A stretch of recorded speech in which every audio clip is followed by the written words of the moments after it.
Praise the Lord. அப்போஸ்தலனாகிய பவுல் சவுலா இருக்கும் போது கிறிஸ்தவர்களை துன்பப்படுத்தினவன், சபையை ஒடுக்கினவன், படிப்பில தேர்ந்தவன், பிரதான ஆசாரியர், வேதபாரகர், பரிசேயர் இவர்களுடைய வலது கரமாய் செயல்பட்டவன், ரோம சாம்ராஜ்யத்தினுடைய அதிகாரத்தையும் உரிமையையும் பெற்றவன்.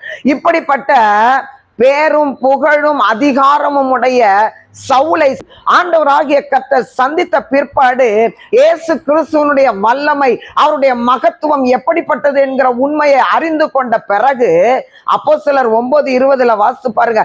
தாமதம் இல்லாமல் கிறிஸ்துவே மேசியா, கிறிஸ்துவே ஆண்டவர் என்கிற உண்மையை பிரசங்கிக்க ஆரம்பித்தார்னு சொல்லி நம்ம பைபிள்ல வாசிக்கிறோம். தனக்கு கர்த்தர் செய்த நன்மையை ஜனங்களுக்கு கொண்டு செல்ல அவர் தயங்கல. ஏனென்றா தன்னை போல ஆண்டவரை அறியாதவர்கள் எத்தனையோ சாபத்துக்குள்ள இருக்கிறாங்க. அவங்க எல்லாம் அந்த சாபத்திலிருந்து வெளியே வரணுங்கிற ஏக்கம் பவுலுக்குள்ள இருந்தபடினால சுவிசேஷத்தை தாமதிக்காம உடனடியாக ஜனங்க மத்தியில கொண்டு போய் பிரசங்கிக்கிறத நம்ம பார்க்கிறோம். ரோமர் 1:16 கிறிஸ்துவின் சுவிசேஷத்தை குறித்து வெட்கப்படேன்னு சொல்லி பவுல் சொல்றதை நம்ம பார்க்கிறோம். ஏன்னா இந்த சுவிசேஷம் ரட்சிக்கப்படுகிற ஜனங்களுக்கு தேவ பலனா இருக்குதுன்னு சொல்லி பவுல் அறிஞ்சிருந்தாரு.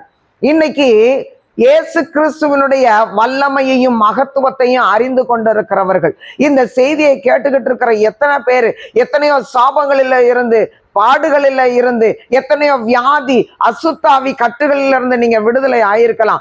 ஆண்டவர் உங்களுக்கு செய்த நன்மையை, நீங்க பெற்றுக்கொண்ட விடுதலையை அதை அறியாத ஜனங்களுக்கு எடுத்து சொல்லும் பொழுது அதே நிலைமையில இருக்கிற மக்களுக்கு அது தேவ பலனா இருக்கிறது. அவர்கள் அந்த கட்டில இருந்து மீட்கப்படுவதற்கு அது உபயோகமா இருக்கும். பிரியமானவர்களை, தாமதிக்காதீங்க.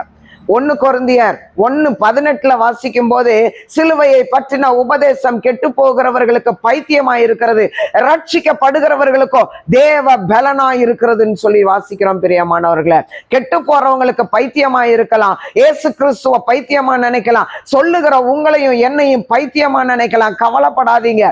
ஆனா அந்த கூட்டத்துல ரட்சிப்புக்கு பாத்திரவான்களா இருக்கிற ஆத்துமாக்கள் இருக்கும் பாருங்க, அவர்களுக்கு தேவ பலனா இருக்கும். அவர்கள் கிறிஸ்துவை அறிந்து கொள்வார்கள். அவர்களும் கட்டுகளில இருந்து, வியாதியில இருந்து, சாபங்களில இருந்து விடுதலை ஆவதற்கு மிகுந்த பிரயோஜனமாய் இருக்குமே. ஏன் தாமதிக்கணும்? தாமதிக்காம ஆண்டவராகிய இயேசு உங்களுக்கு செய்த நன்மையை சுவிசேஷமா மக்கள் மத்தியில கொண்டு போங்க. அவர்களுக்கு தேவ பலனா இருந்து மீட்கப்படுவதற்கு வழியா இருக்குமே. பிரியமானவர்களே, God bless you.